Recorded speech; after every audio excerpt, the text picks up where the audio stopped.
Hello friends, good morning. আশা করছি সবাই ভালো আছো। আমরাও খুব ভালো আছি। বর্ষার ওয়েদার, তো আজকে চলে এসেছি একটা বর্ষার ওয়েদারে একটা সুন্দর রেসিপি নিয়ে, যেটা চটজলদি বানানো যাবে এবং খাওয়াও যাবে। তো আজকে চলে এসেছি তোমাদের সাথে শেয়ার করতে ইজি রেসিপি ডিমের পকোড়া। তো আজকে আমরা প্রথমে একটা ব্যাটার বানিয়ে নেব। বেসন, নুন আর গোলমরিচ দিয়ে একটা ভালো করে ব্যাটার বানিয়ে নেব এবং তার মধ্যে আগে থেকে সিদ্ধ করে রাখা ডিমগুলোকে দিয়ে আর গরম তেলে ফ্রাই করে নেব, সুন্দর করে লাল লাল করে ভেজে নেব। তারপরে সেগুলো রেডি হয়ে যাবে আজকের আমাদের ডিমের পকোড়া। তো আজকে আমার বড়মশাই বাড়িতে আছে, তাই জন্য আমাকে হেল্প করতে চলে এসেছে। আর পকোড়া তো বুঝতেই পারছো সবাই, খেতে ভালো লাগে, তাই জন্য হেল্প করতে চলে এসেছে। এমনিতেও আমাকে অনেক হেল্প করে। আর আজকে যেহেতু পকোড়াটাও এইসব ভাজাভুজি করতে খুব ভালোবাসে, দেখি আমাকে সবসময় কিছু ভাজা করলে আমাকে হেল্প করতে দৌড়ে যায়। বাড়িতে থাকলে অবশ্য যায়, আর না হলে আমি করি।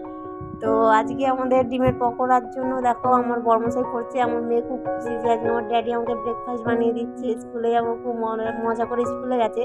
তো ডিমের পকোড়া তোমাদের কার কার ভালো লাগে অবশ্যই জানাবে, আর কার কি পকোড়া পছন্দ সেটাও জানাতে পারো। আর আমাদের চ্যানেলে নতুন হয়ে থাকলে অবশ্যই আমাদের চ্যানেলটিকে সাবস্ক্রাইব করে দিও আর পাশে থেকো আমাদের। এবং নিত্য নতুন ভিডিও দেখার জন্য তোমাদের তো বেল আইকনটা অন করে রাখতেই হবে, তাহলে সবার আগে আমাদের নোটিফিকেশন তোমাদের কাছে পৌঁছে যাবে আর তোমরা আমাদের ভিডিওগুলো দেখতে পাবে।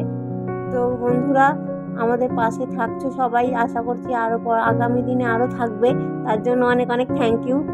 আর দেখো আমাদের পকোড়া ভাজলে একটা মজার বিষয় কি হয় কি, আমরা ভাজতে ভাজতে খেয়ে ফেলি।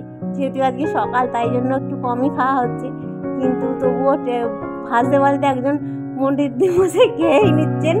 সেটা তোমাদের সাথে শেয়ার করলাম, আমার খুব ভালো লাগলো। আমি তো খুবই আনন্দ যে পকোড়া ভাজতে ভাজতে নিজেই খাই আবার ভাজি। ঠিক আছে, এরম ভাবেই চলতে